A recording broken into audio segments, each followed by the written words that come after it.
Hello, beautiful. Get your coffee. It's time for Coffee with Matilda, a journey to self.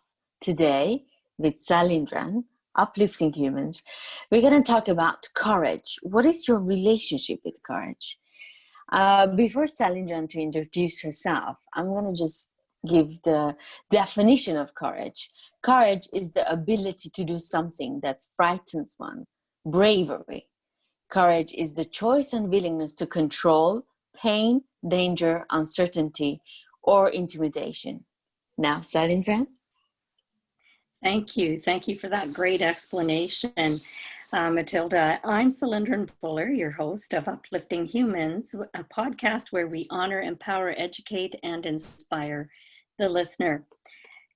Doing fires of relationships, Matilda and I definitely wanted to take the opportunity to explore many different emotions, and we're starting with courage at this time. And I think that we chose to start with courage because of the unrest at a world level, the uncertainty that is being faced by every single human being out there, and also fear. And of course, what is required to get through that is going to be courage. So we thought it was only fitting to discuss with you today a conversation about our relationship with courage. Courage is not something which is in the absence of fear. It is something that you move through in face your fear, face your pain, you face your grief. It takes courage to go through all of that. And what a time that we're going through right now on planet Earth. Matilda, I know that here in Canada, we're very fortunate. We obviously are not going through situations that the rest of the world are going through, whether you're in the States or whether you're in Europe.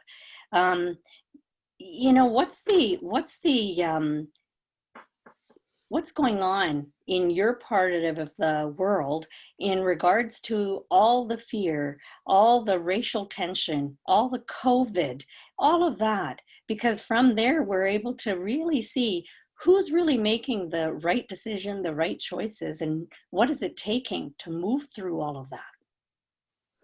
Yeah, I think, Salindran, this is a great topic to talk now because there's a lot of fear around. There's a lot of uncertainty. I mean, we're not out of COVID now. Something else is starting now, the racial imbalances in the world. And it's like, you feel like what's going on? Something is not right anymore. The world that we thought we know nowadays is not the same thing that we used to have. I think all the plans are kind of on hold because all of the uncertainty, right? yes. There's so usually, I'm going to get up at this time, I'm going to do this at this time, I'm going to go for a walk or work out or whatever, grocery shopping, everything's so scheduled. And all of a sudden, if it wasn't one thing, it's another thing. And you know what? Truly, I feel we're going through what they call a paradigm shift. A paradigm shift. A paradigm is a whole world view, and a whole world view, and it's it's when everything shifts all together for everyone. And so when we bring in the racial undertones of everything that's been happening, I mean, everyone has a story. Everyone's an immigrant somewhere. Everyone's got a color all of a sudden that they're going to stand for, that they're going to stand by. And you know what it is? It's giving us the ability to really, truly examine our own belief systems, isn't it? Don't you think? You're Yes, asking Salindran. deeper questions, aren't you? Of like, who am I, and what would I do in that situation? Yes, and also think like I mean, we went to COVID and confinement and all this quarantine. And I feel like I thought people will learn something. People will learn humanity. People will learn that we're all one and we're all connected. And there is no race, there is no nationality, there is no gender, there is no religion that is dividing us. But actually, and then like it's been a month or maybe 3 weeks, we are seeing all this mess that is happening with the racial imbalances. It's kind of sad that, I mean, that COVID didn't teach us anything. I really thought that humanity is coming together, and now this is like, well, what happened in America, I'm sure, and I know that it happened long time and for centuries in different countries and in America as well. But it's sad that you still read some messages that they like to condemn the protests. And for me, like, how is this possible? Aren't we all one?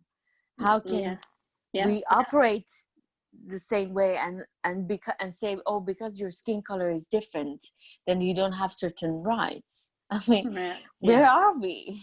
We're not in a cave. No. And you know where people are acting out of, Matilda, I truly feel that they're having these deep conversations, internal questions, like your belief systems, as you're questioning yours, right? Yes. And myself, I'm questioning mine. And, you know, it's a lot of people operating out of the survival instincts, right?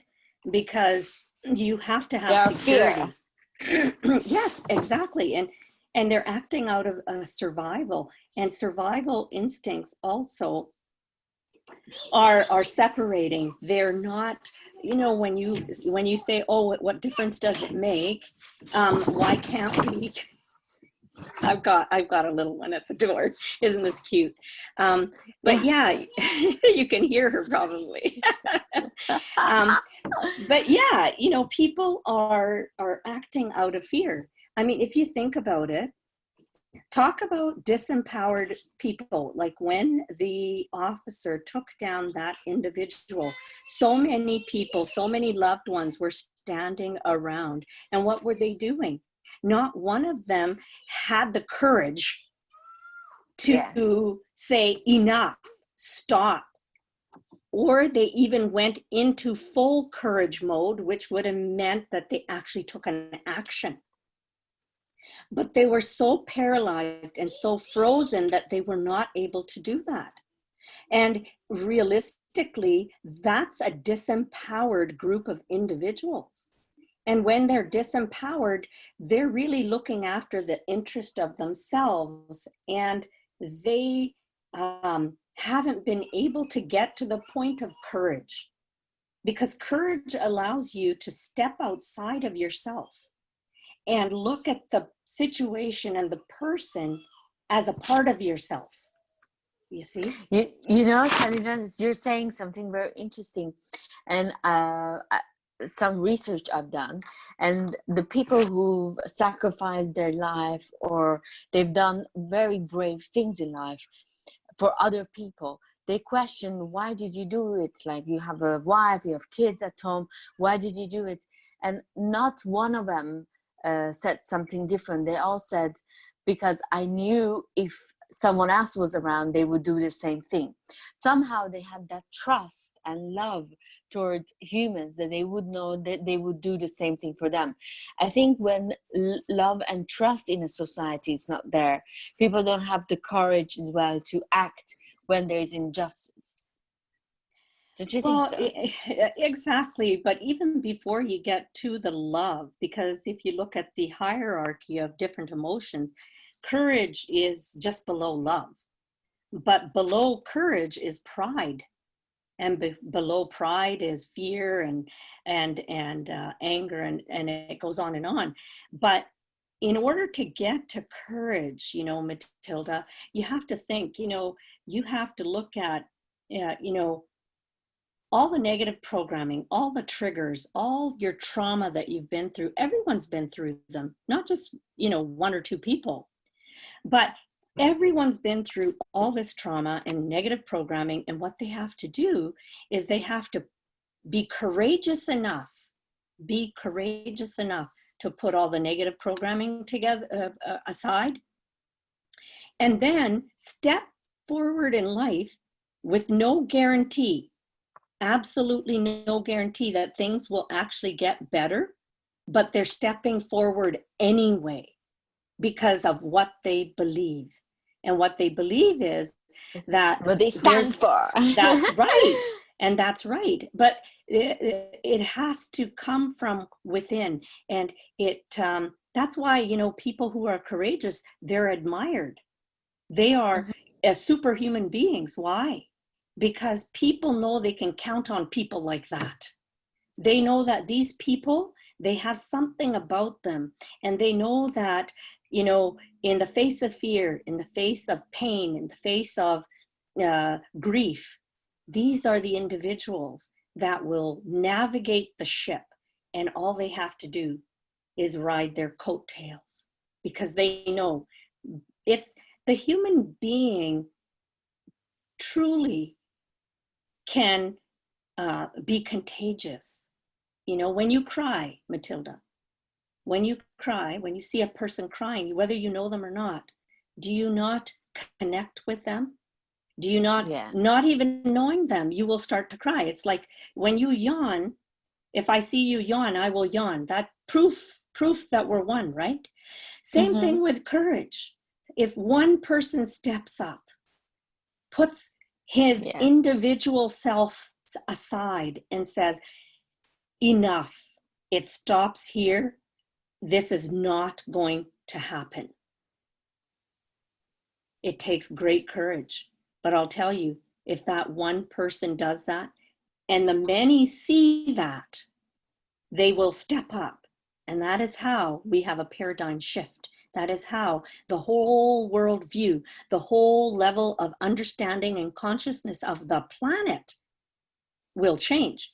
Now, COVID didn't just stick to China. COVID didn't stick just to the States. COVID didn't stick just to Europe. COVID affected everyone. Why? The planet was shut down. Yes. The planet shut down. It's affected everybody. Okay. Now you got someone's attention. And then what happened when you saw and witnessed on camera somebody who was crying for his mother? I don't care what color he was. And who was doing that was a peace officer. Peace officer did that. Yeah. Okay. And guess what? That spirit that lies within each of us said to itself, that could have been me. That could have been someone I knew. And what happened there was absolutely not right. And guess what? The courageous ones stood together. In every country, it happened in the States, but in every country, in every community, in every color, in every race, in every nationality, everyone was affected. It's these moments in history, Matilda, and you can correct me if I'm wrong and jump in anytime, but it's moments like these which will create the paradigm shift that is happening, that needs to happen right here, right now. And it is not something that we can look at and just ignore, because it's affected all of us. It's affected all of us. It's actually scary as well, in a way that, I mean, I'm sure as a mother, you would think your son or your daughter goes out and a police officer can do something like that without even being any crime, without them doing any crime. Okay, so, we live in a very peaceful country. I think on the planet, there is no place.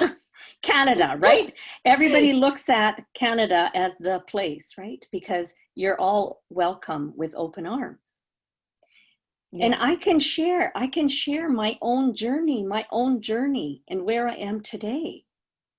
You think that, my parents didn't have, acts of racism in Canada? My father and my mother went through racism just like we did. I was spit on. I was spit on.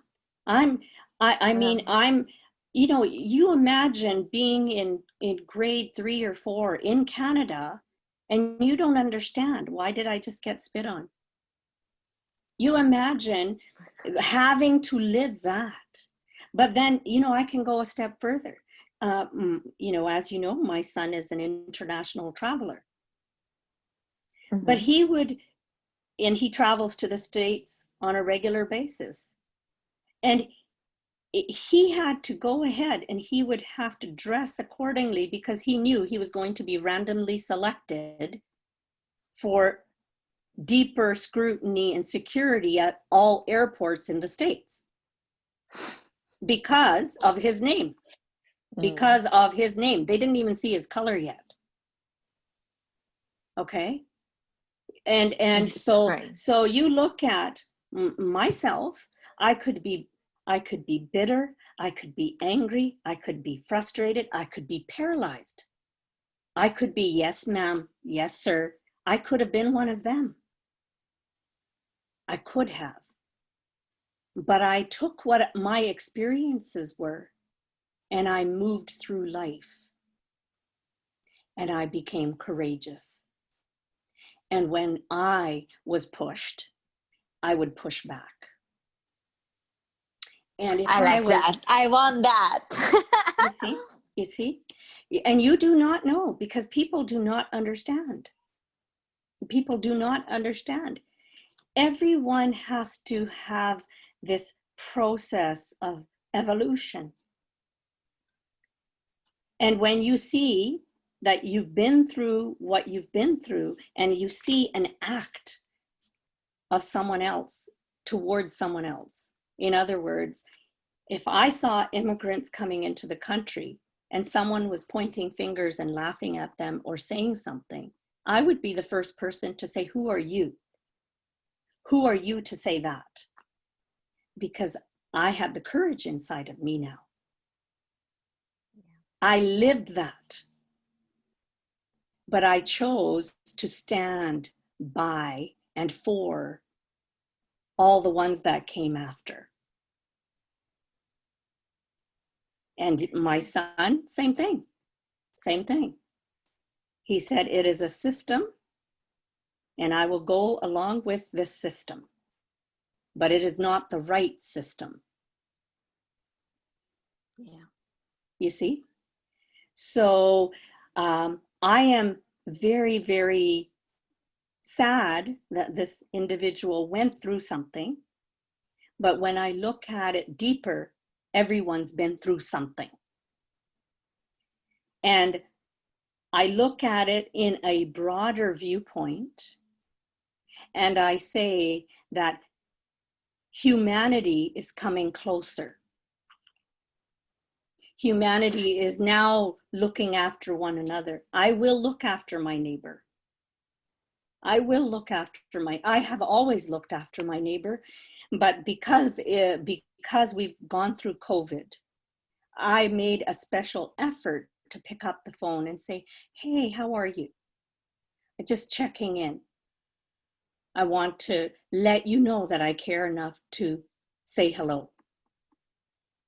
Do you know how many people are probably sitting at home and never received a phone call? Do you know, I know people, Matilda, who became so ill and there was nobody to check in on them. Nobody. You imagine leaving the face of this earth and no one knows you're gone. You imagine that? That's actually very frightening. It is very frightening. That's why But you need children, good children to check up on you.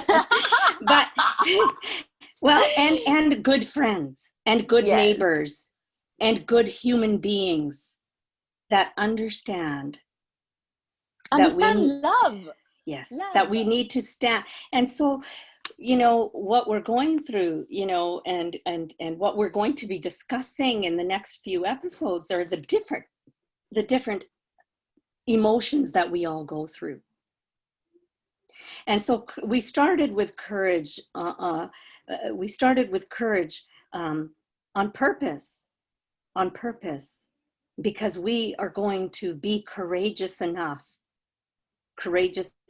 to get up every day and say, thank you for another wonderful, beautiful day. And we're going to be courageous enough to be there for one another, and be courageous enough that when something wrong is happening, that we can stand by and say, enough, no more. Also, Salindra, and courageous enough to be your to say your truth and Yes. stand up for yourself and Yes.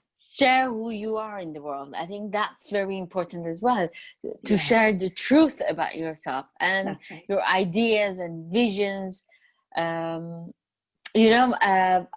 was reading.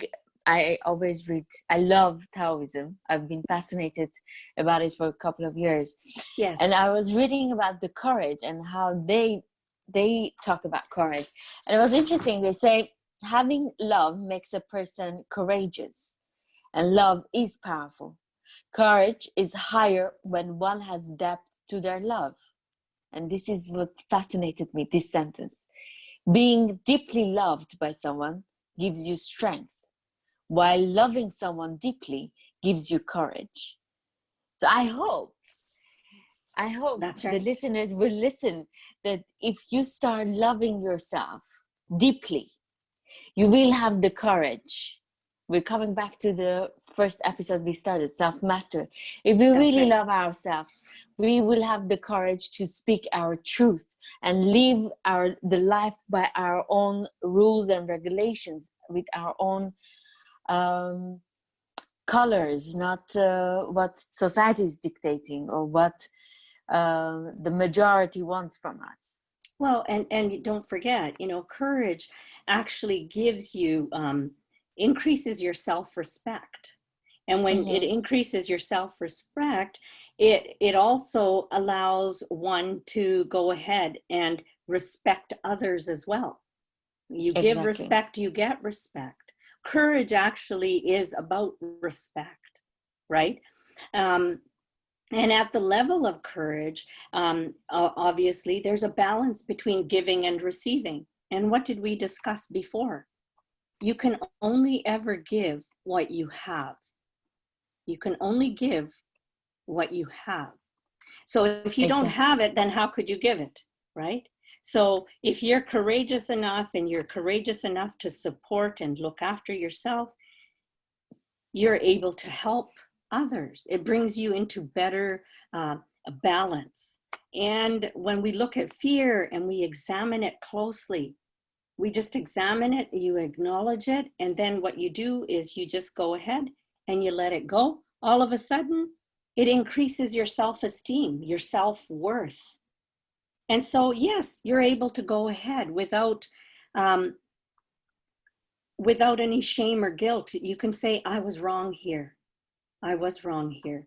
You're able to admit your wrongs. You're able to admit your mistakes. But then you're not beating yourself up. You're not judging yourself. That is all a part of courage. You know, Sally, you mentioned something very important, that fear is part of courage, and you need to feel fear and examine it and accept it, and then you realize it, or it's just an emotion, and Right. act upon it, act against it, actually. But lots of people, I mean, or me even, before I was thinking, oh, I'm afraid of this, then I feel fear, then I'm not going to do it. And I never challenged myself, realizing, okay, Matilda, you're just feeling fear. It's normal. You're a human Yes. being. Yes. You just need to feel it, accept it. Okay, maybe it's a little bit something that you haven't done it all the time, but you can overcome and act upon it no matter what. I think lots of people, when they feel the fear, they stop it, and they never realize their own potentials because they were like, oh, I was afraid, but Well, they they don't need, know. Yeah. Mm-hmm. they, you, it's not, it's not overcoming fear, it's facing it. Yes. It's like fear is right here in your face and you're looking at it and you're saying, I'm moving through you. I'm going to move right through you.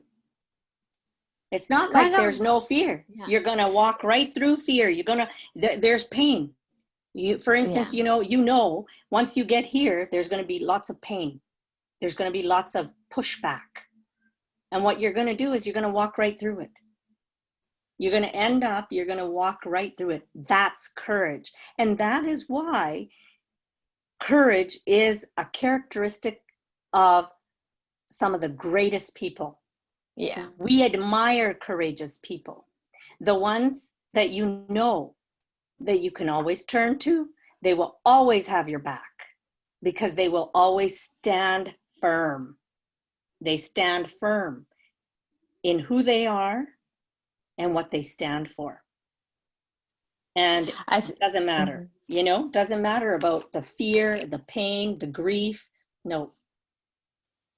And that's why, right? Matilda, don't you have any great, beautiful friends that are so courageous? I mean, a level of courage in you. It took so much courage to leave the known beautiful life that you had in New York, in a very Yes. comfortable living that you were making. It took great courage to come through the unknown because you were never guaranteed anything. Lifting up and moving across the oceans, nothing is guaranteed, but you did it anyway. You did it. Yes, true. I'm actually trying to understand, am I a courageous person? And I've been Yes, analyzing yes, myself yes, this yes. couple of days, and I came to this realization, like conclusion about myself, that I think emotionally I'm courageous because I Yes, do things. I mean, I'm okay. I have a confidence in me. Emotionally, I'm going to be okay. But I yes. don't think physically I'm courageous. I don't think so. I am. Physically, I'm not. Like, I cannot do crazy things. I would be like, yeah, I can't Well, you haven't. physically. I'm Okay, so not. go, you know what? Go to the edge. Go somewhere and go to the edge. Do something that you think that you would never do. Just do it. Just go Salindra, do it. I'm afraid. I'm afraid of pigeons. So the level of courageous is not very good here in the physical part. Yeah, But yeah, yeah. No, but you know what? I mean, if you can look at courage and say to yourself that I have the confidence, I have the know-how, and I know that I can stand firm in what my truth is, you can get through anything. You can move mountains. You can move mountains, and you know you can. Because if you saw something happening and a pigeon was in your way, you don't care about no pigeon. you, you would probably run right through that pigeon, and you would be acting from that place within you that knows who Matilda is. If you saw a I child in a building and he was crying and there was nobody, I know that you would act from that place. And it didn't matter if the building was covered in pigeons, you would go to that child. I know you would. I know I you would. hope. I hope. No, I mean. no, no, no hope. No hope. If a girl can pack up her bag and pack up her life and move across the oceans with no guarantee, Yeah. okay, you cannot tell me you do not have courage. You have courage. And if all of humanity at this time can, in the face of the many challenges that we're going through, understand at a deeper level that we are being asked to put our differences aside and find the courage to be one again. I think that we're really here for a paradigm shift. Beautifully said, Sally. So, do you think, I mean, I believe that, like, courage is the master of the emotions. I mean, you have to master all of them to have the courage. Don't you think so? Well, In a it's way. well, when you look at, and being a yoga teacher, when you look at emotions, okay, and there's a hierarchy of emotions. So when you look at the negative emotions, courage is the first positive emotion that we have, okay, and so it starts with like shame. The lowest of the low is shame, okay. It goes from shame to guilt, Mm-hmm. okay. Guilt is higher than shame, because in shame you can actually go and kill yourself. That's how bad it is. You could Wow. in shame, you can go and kill yourself. That's what it is. And the Mm. viewpoint of God, of the creator, is completely different when you look at these. So and we're going to cover these just so that the listening audience understands this. We are going to go through each of these emotions, but shame is the lowest of the low, and it's what it is it's humiliation. Shame is humiliation, and of course you're miserable, and you're despising and desperate. And then you have guilt. Guilt is all about blame. Guilt is all about Mm-hmm. blame, and that's actually higher than shame, okay. And then from guilt, then you're going to go into grief and fear. And Mm-hmm. grief and fear is grief is a lot of regret. You go through grief, you have a lot of regrets, right?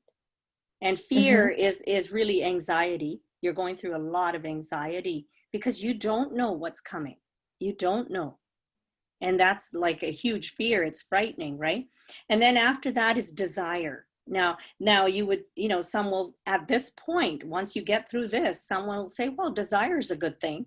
Well, a desire is actually a craving for something. Yeah, it's a lack of something. That's right.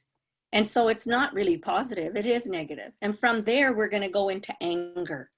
And of course, what does everybody talk about? Anger is hate. Anger is bad. Anger is evil. But realistically, each of these emotions that we're talking about actually serve a purpose. Mm-hmm. So when I was going through fear, and I was pushed, or I was kicked, or I was spit on, I had to go through these emotions in order to go further and further. I had to get angry, because when I got Yeah. angry, there's a force behind anger. Now, when you're ashamed of something, you don't have that, do you? When you're ashamed, what does your body do? Eh, I think that's the end of it. Like, there's nothing else worse than that comes. No, So, no. So when you're the ashamed, you're going fact, to go hide. You're going to yeah, go the hide. factory closed. Yeah. And so when you're ashamed, you're actually you're so ashamed that you're hiding, that you don't want to be seen, that you could just go and kill yourself. Whereas when you are angry about something, there's a There's fire. energy behind. There's an Yeah. energy, and it's like I might hate something, but I'm hating it maybe from the good point of view. So there's an Mm-hmm. anger, and anger will push us into the next level, which is pride. Pride is a negative, actually, Yeah. because it comes from the ego. It comes from separation. And so from pride, we go into courage. And that is why we discussed courage, because courage is the first level of positive emotions.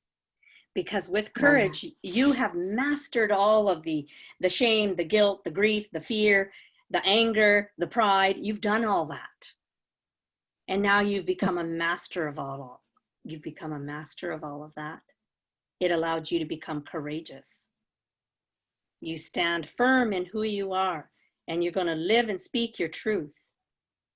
And you have self-worth beyond anyone else. You don't care, because you know who you are, right? And the confidence level has to be there as well, no? For That's right. courage. Courage, you have to have self-confidence, because when you are standing with fear at your nose, you are going to have a level of confidence to say no. When it's time to say And no, you're going to say no. which comes back to our first episode, self-mastery and self-love.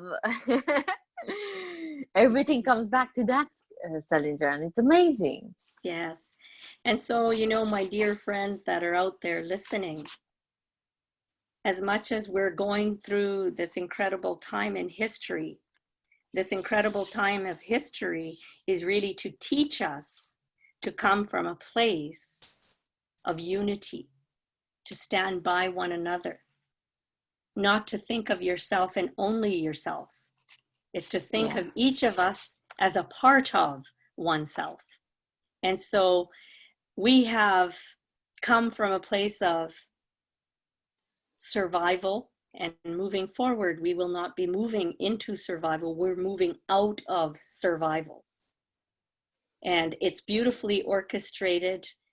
And we look forward to having our next conversation. So, unless you have something else to say, Matilda, I think I wanna quickly ask you, Salindra. So, okay, do you have any suggestion to listeners? If someone, okay, they assess themselves that they realize they don't have a lot of courage. So how can you start developing courage in you? stand in the face of fear. Go to the edge and do things that you normally wouldn't do. Say no when you wouldn't probably say no. Say yes when you probably wouldn't say yes. Speak your truth. That's a start. That's a start. It's little So there baby is no steps. do Baby you have steps. more, do you have a mini baby step, because these are like big steps too? Well, they're not because you are going, because everyone's level of confidence and level of comfort is different. Mm-hmm. Okay, level of comfort is different. For me, when I was a child, my level of comfort of, and it's like a confusion and uncomfortable situation, and all of a sudden I started saying, no, I've had enough of this. I don't feel good, and I'm not going to stand for this anymore. And so, if you want to be courageous, do something that you would never normally do. It just takes a small step, small thing. Maybe you wouldn't, maybe, I don't know what your situation is, but, maybe you're the only person who runs your household and you do everything day and night, you're doing everything. Well, why not just leave everything one day and someone's going to turn around and probably go crazy and say, hey, how come you're not doing this? It's like, no, I'm not doing it anymore. What? No, I'm not going to do that anymore. You see, that's courage. That's yes, that courage. means you're playing outside of your comfort zone. So I think Yes, that's a very good indication that there is a courage involved if you're that's outside right. of your courage zone. Well, anything that's confusing or uncomfortable or fearful or any of the different emotions that we mentioned and already actually spoke of, if you do any of that, because it's in the face of fear. Courage is developed in the face of doing something that you normally would never do. And what is the first thing that a child tries to do, Matilda? When a child is born, a child will be trying to please the mother. Yes, yes, yes, yes, yes. And then all of a sudden they hit their teenage years, and even they do it even when they're younger. They're testing their boundaries. They're trying to feel, how much courage do I have? They instinctively try to feel how much courage. And then when they hit complete, teenage years, all of a sudden they're really pushing your buttons to see what their courage level is, right? And if you never did that as a child because you were so afraid, then I'm just asking you to go and press a button or two, right? That's amazing. Yeah, very. I never, obviously I don't have a child, so I never seen the But evolution of you were a human beings. child. Were you not a child? Did you never press a button? Did you not test your Yeah, I boundaries? always I always There. did. Yeah, there you go. And then Right? I always wanted to do whatever I wanted to do and try to convince my parents that what I think is the right thing for me. Yeah. But I think, Salindran, in that sense, I think that child had a level of comfort at home that her or his voice is valued. I think once you don't have that, maybe that courage becomes the other coin. Maybe it's overconfidence or stays in a fear. No, Well, don't you think so? well, again, we're going back to square one again because you're in fear mode, so you're never going to push those buttons. You're never going to test those boundaries. You're never going to speak what you truly feel because you're afraid of your father, or you're afraid of your mother, or you're afraid of your husband, or you're afraid of your in-laws, or you're afraid of your outlaws. You Mm-hmm. got to do something that is going to push you to be yourself. Yeah, When I was I young, I hope. may not, Mm-hmm. when I was young, okay, you talk about courage.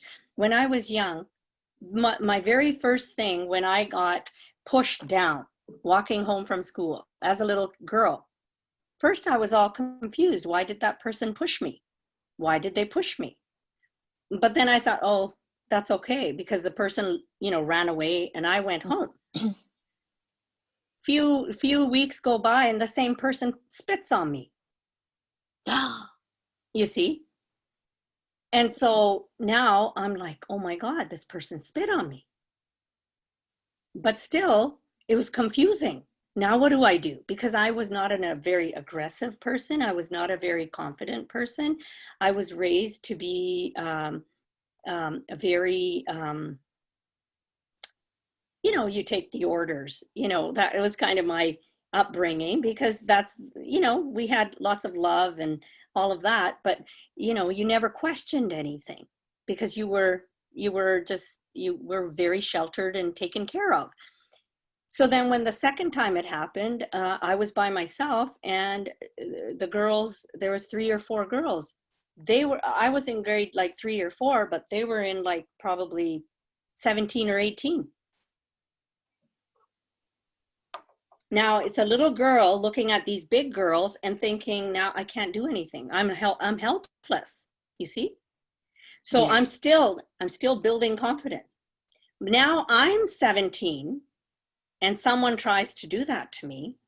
Never mind me. Somebody picks on someone else in front of Yeah. me. I'm the first one there. I'm like, no. Yeah, I'm Who do like you that too. think you are? Who do you Mm-hmm. think you are? You do not do that. You know? And so then when you look at it, how did I raise my children? I raised my children knowing that the parents, me and my husband, had gone through racial Yeah. issues. And so now Mm-hmm. my children grew up. And what did I teach them? You stand for yourself. You be courageous and you speak your truth. And if you ever see anybody out there doing something to someone, you go stand by them. You go stand by the victim. You go stand with them. And guess what? That's what my kids did. And they're better human Very. beings. They're better human beings. But each of us are going to be tested. And each of us are going to have to develop courage within us. And it will require us to go through fear, go through anger, go through grief, go through pain, go through. That's how courage is formed. So I don't say, oh God, I'm going to die because these white people, they did this to me, they did that to me. I say, oh, they were idiots, who cares? But guess what? I'm a better person, Mm-hmm. right? uh, yes, true, Salinja. Also, I Yeah. want to just quickly ask you one thing and ask your opinion about it. What about like people who are in abusive relationships? Yes. Like the women who are in abusive relationship because the husband is hitting them, or um, yeah, something like, or vice versa. A woman is hitting the husband. Why are they? I mean, why are they in the they stay in that situation? Is it because they don't have courage? Is it lack of courage, or what do you think? It's beyond courage. Honestly, it's beyond courage because they're so disempowered.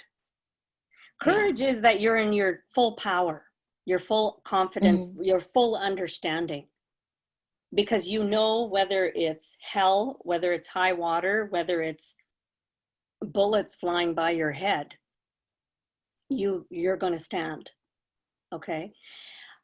For someone who's disempowered, they really have to do some real soul searching and digging, Yeah. because in order to stay in that sort of a relationship, and if there's children involved especially, what I ask them is, would you be okay if your daughter is okay to get beaten up because you the mother, is staying in this relationship, that your mother will go ahead and has taught you this, and now the daughter will do the same. She'll find a man who will abuse her and she'll stay in the abusive relationship. Mm. You see, you have to look at it from a different at a different level, because I'll be honest with you. I have, I have grandchildren, and I raise my kids very consciously.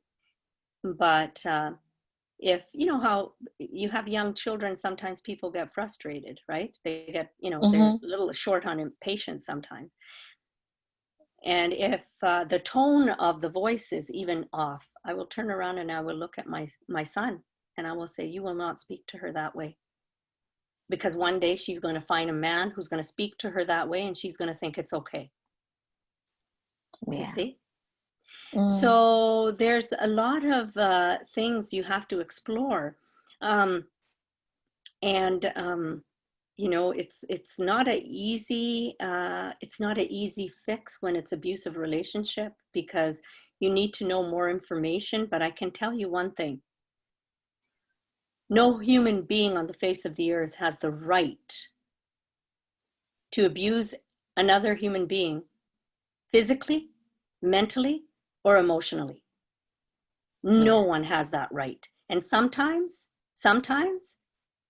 a black eye is nothing compared to the wounds on the inside of a person. Exactly. So I hope some of our listeners out there will explore some of the conversations that Matilda and I have, and really ask those deep, meaningful questions. They need to have the courage to ask these questions within themselves and see what they're Exactly. doing with their life. That's right. And there they Be, are standing. exactly. And you ask some of these abused women, and they, I used to work, I used to go and give free service. I used to help emotionally with South Asian abused women, in a shelter, and it was free of service. That was kind of the work I was doing. And the women all have a different story. The reason she's in this abusive relationship is because, aren't all men like that? They don't know any different because their mother was abused. Now they're abused. Some women, they say, "What will I do? I don't have a job." Some women say, Yeah. "Oh, where can I go? Who else will take me?" They're more comfortable in an abused relationship than to be by themselves. Some, they will turn around and they will say, "Where will I go with my children?" And depending Yeah. when the abuse started, Matilda, depending on when the abuse started, and again, to the listeners out there, this is not just about physical abuse. This is not just about getting hit. This is being sworn at, being spoken to in the wrong way, being, you know, um, belittled, being told that you're ugly, you're fat, you're not good enough, your Mm. self-worth. Those are deeper. The individual who does that, they might as well as take a knife and just start chopping you up into pieces, because that's what they're doing. Wow. So don't think that somebody who walks around with a broken arm, oh my God, that person's being abused. I'll tell you, there's a lot of silence abuse going on out there. because someone's cutting them and no one knows. When you know that someone's being abused physically, emotionally, and mentally, those cuts are so deep, lifetimes to repair those. A broken arm will heal, but what happened on the inside? So I encourage the women or the men, because it works both ways. I know that. I live in Canada. I know how that whole thing works. Really explore who you are, where you're at, and why you are the way you are. Fires of Relationships was created by Matilda and myself to really help individuals to have a more meaningful conversation within themselves. Yes. So on that note, my dear Matilda, I'm Cylindrin Buller of Uplifting Humans, where we honor, empower, educate, and inspire the listener with real stories and expert advice. And I'm Matilda Tavanian for Coffee with Matilda, a journey to self. And we will get back to you with next week with a new episode. Okay. Ciao.